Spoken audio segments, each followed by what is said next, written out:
The Baltimore Ravens get a big win at home over the New York Jets. Look, this had trap game written all over it. Coming off 4 straight wins at home against an inferior team, starting their backup quarterback. This feels like the classic trap game. And to some respects, as a Ravens fan myself, this game, starting out, the Jets get the lead. The Ravens offense is sputtering. This was a must win. Must win. 5-6, maybe you can make your way into the playoffs. This was a must win, especially if the Steelers would have won at the 1 o'clock window, which they didn't end up winning. But regardless, the Ravens get a big win at home. Now, in terms of the Ravens' future, look, I'm going to be honest. This team does not give champion feel. It doesn't. When you're watching your team, regardless of the record, regardless of the score, you kind of get a feeling, and we're going to talk about it with the Chiefs in just a minute, but you get a feeling of, I just know they're going to win in the big games. And the Ravens, regardless of the score, you win by 13. I don't get that feeling. It could change. The Ravens haven't played any legit teams for about a month, but I don't get that feeling. Steelers at Bears. The Bears are giving me that feeling. Look, this is a big game for the Bears. At home over a tough team. They're not going to, well coached. You got TJ Watt. You got a lot of good players on the Steelers defense. Playing a backup quarterback in Mason Rudolph, this was the game, a close game that if you're going to be a team that's not one and done or potentially even miss the playoffs, this is a game you need to win. And the Bears get the job done. I think this solidifies the Bears as legitimate NFC contenders. I don't think you can clearly say that any team in the NFC is significantly better than the Bears. Now, in terms of the Steelers, this was a tough loss. Like, the Steelers were up in this game. If the Steelers win this game, go to 7-4, and are able to split with the Ravens, they both play each other twice, you're probably going to steal the division depending on, other games. They have the Bills coming up next week, but going to 6-5, especially with one loss already in the division, you got the Bills as well. You got the Ravens twice. That might have been your death note. Maybe the Steelers can slip into the wild card at 10-7 potentially, but I think this game most likely is the reason why the Steelers will miss the playoffs. Now, Patriots at Bengals. This was a kind of a trap game similar to the Jets at Ravens in the sake that they're on the road. Jamar Chase is out. It feels like that's just the game that you should take care of business in. And the Bengals were looking feisty. The Bengals were tough. They were hanging in there. A lot of injuries for the Bengals. Flacco, Higgins, and Yoshibash, if I'm pronouncing his name correctly, all got injured on back-to-back plays, I believe. I wasn't watching this game live. I was watching bits and pieces of it on Red Zone. But the Patriots look legit. 10 wins, pretty much solidifying themselves, them and the Broncos, as the two teams that are vying for the 1 seed. Bengals probably wrap it up. I don't think there's any reason to play Joe Burrow at this point, especially if you're going to trade him in the offseason. Just keep his trade value up. Giants at Lions. Look, overtime game. It's crazy that you take the Giants to overtime, but look, a win's a win, and not every game's going to be pretty. It's part of a championship team is they find ways to win. They're having a bad day, they still find a way to win. Jahmyr Gibbs had a crazy fantasy day. If any of you are playing against them, good luck. Packers kind of returned back to form. This was a worrisome game. If you drop this game into the division to the Vikings go to 5-6. You go to 7-4-1 or 6-4-1, and it's looking bleak for the playoffs. Now 7-3-1, pretty good outlook. And look, the defense is formidable. Now the offense, it's sputtering. We know the Packers' offense is not elite. But when you've got the best defense in the NFL, them are the Texans. But if you've got the best defense in the NFL, or at least on the NFC side, you just need the offense to get to 25, 26, 27 points. And look, I wouldn't want to play them in the playoffs. Colts at Kansas City Chiefs. This is a big game.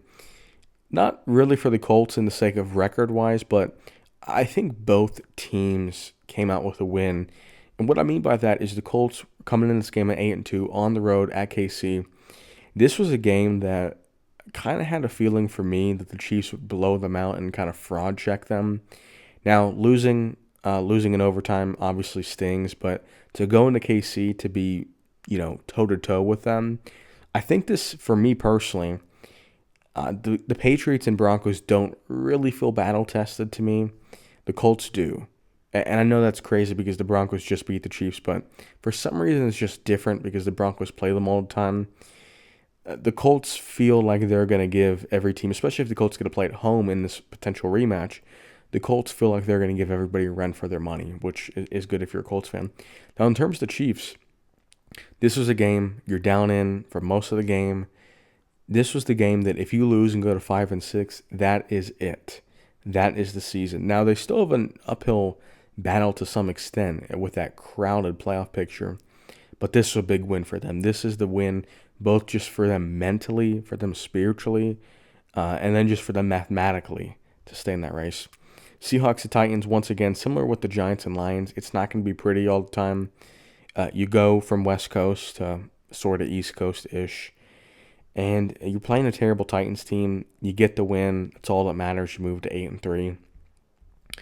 Now, the 4 o'clock window, if you're on the Eastern time zone, or a different time zone, different window if you're on a different time zone, but the 4 o'clock window, I was expecting it to kind of stink. I was looking, I'm like, there's only 4 games. I'm not really thrilled about any of these games. And wow, was I wrong. Wow, was I wrong. Jaguars-Cardinals goes into overtime. Massive win for the Jaguars. Look, if the Jaguars lose this game, you're probably on the outside looking in of the playoffs. At 6-5 with that logjam of the Texans, Steelers, Ravens. Everybody's 6-5 in the AFC, so this was a big win. On the road, in overtime, the fact that you're able to get it done. Browns at Raiders. Look, Shador, let's check his stats. I watched most of this game, but let's check his stats and kind of see what he looked like. 11 for 20, 1 pick, 209. Pretty standard stuff. Now, the real question, obviously, with this team is Shador the future, because you're 3-8. You've got some other bad teams in the NFL. They all play at the 4 o'clock window. But you've got some bad teams in the NFL, and you're going to be picking in the top at least 10, but probably top 5 to 6.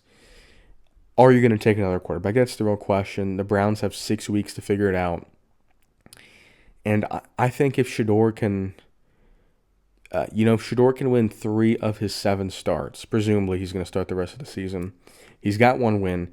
If he can win 2 more games, and speaking of the Browns, let's look at if we're able to pull up their schedule. Team schedule. Yeah, let's go to the Browns and see what he would have to do to keep his job. So I think Dylan Gabriel's definitely lost it at this point. Okay. So he's got at home versus the Niners, at home versus the Titans. This is a big one. This is a big one because you're probably going to lose to the Niners.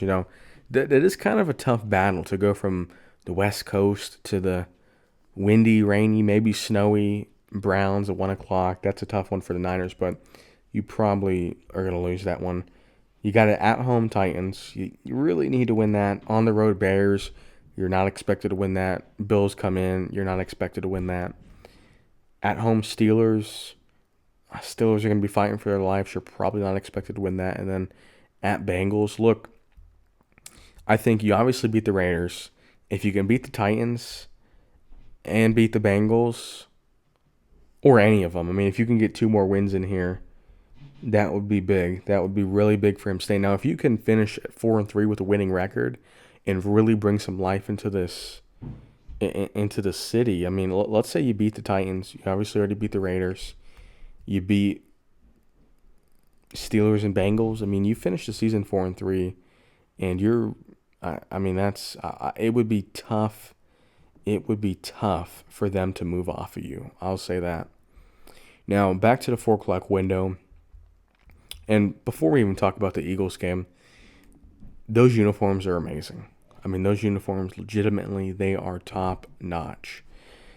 Now, in terms of the game, look, the Eagles, I had this feeling that they had the 2 fumbles. Barkley fumbled, and then they had the fumble in the kickoff. And I had this feeling that the Eagles were going to kind of show to me and show to us that they're just a team that wins. You're up 21, you blow the lead, you fumble again, you get the ball back, and it just didn't come together. It just didn't come together. On the road division foe, that just felt like the moment where the Eagles were going to say, okay, we're gonna seriously win this game. Like let's stop horsing around, and they weren't able to. They weren't able to. The Cowboys showed a lot of resolve with their season on the line in many respects. If you go to 4-6-1, that's pretty much it. That's pretty much it. Now 5-5-1.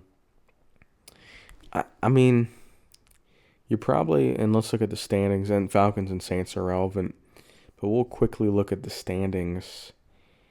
And we're trying to get to the NFC. They don't want us to look at the NFC. Okay, well then we'll just look at the divisions.